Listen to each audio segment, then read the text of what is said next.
نحمده ونصلي على رسوله الكريم اما بعد بسم اللہ الرحمن الرحیم۔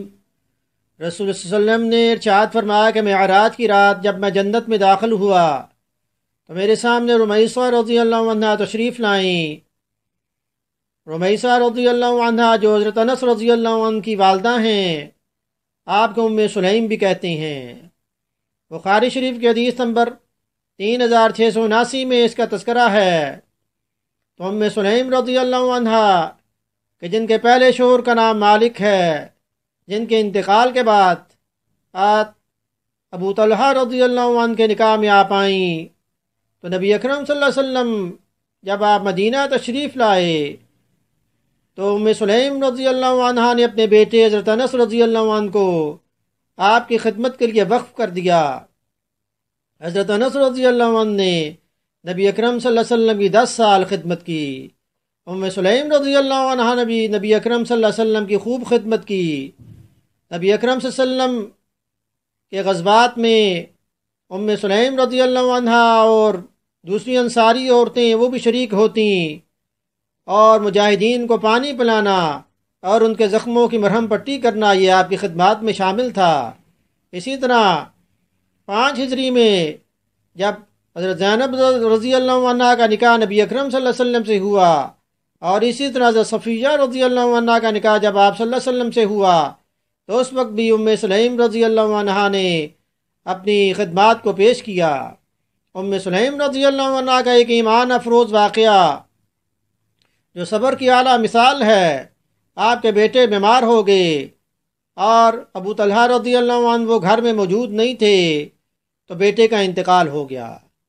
تو ام سلیم رضی اللہ عنہ نے ان کو ایک طرف لٹا دیا، اور جب ان کے شوہر ابو طلحہ رضی اللہ عنہ گھر واپس آئے تو وہ تھکے ہوئے تھے، تو آپ نے بیٹے کے انتقال کی خبر نہ دی، بلکہ کہا کہ بھی بیٹے کو آرام مل گیا ہے۔ ابو طلحہ رضی اللہ عنہ کو آپ نے کھانا پیش کیا، انہوں نے رات گزاری، صبح غسل کیا، اور جب نماز کے لیے جانے لگے تو اس وقت رمیثہ رضی اللہ عنہ نے یا ام سلیم رضی اللہ عنہ نے آپ کو بیٹے کے انتقال کی خبر دی۔ ابو طلحہ رضی اللہ عنہ جب نبی اکرم صلی اللہ علیہ وسلم سے ملے تو آپ نے ام سلیم کا حال بیان کیا، تو نبی اکرم صلی اللہ علیہ وسلم نے فرمایا، دعا دی کہ اللہ پاک آپ کو برکات سے نوازیں گے۔ اس لیے سفیان بن عیینہ وہ فرماتے ہیں کہ ایک انصاری نے انہیں خبر دی کہ ابو طلحہ رضی اللہ عنہ کی انہی بیوی سے عبداللہ پیدا ہوئے، ان کے 9 بیٹے جو اللہ پاک نے ان کو عطا کیے، اور وہ 9 کے 9 حافظ قرآن بھی تھے اور عالم دین بھی تھے۔ بخاری شریف کی حدیث نمبر 1301 میں اس کو جو روایت کیا گیا ہے۔ تو معراج کا واقعہ یہ نبی اکرم صلی اللہ علیہ وسلم کے معجزات میں سے ایک مشہور معجزہ ہے۔ نبی اکرم صلی اللہ علیہ وسلم کا آسمانوں پر تشریف لے جانا، اور پھر وہاں پر صحابہ رضی اللہ عنہم کو کہ جن سے آپ کی ملاقات بھی ہوئی، صحابیات، تو یہ جو صحابہ جو تھے یا صحابیات جو تھیں، انہوں نے نبی اکرم صلی اللہ علیہ وسلم کی اطاعت کی جو اعلیٰ مثال قائم کی، کیونکہ جنت میں اس طرح ملاقات کرنا یہ ان کی اطاعت کا جو ثبوت ہے۔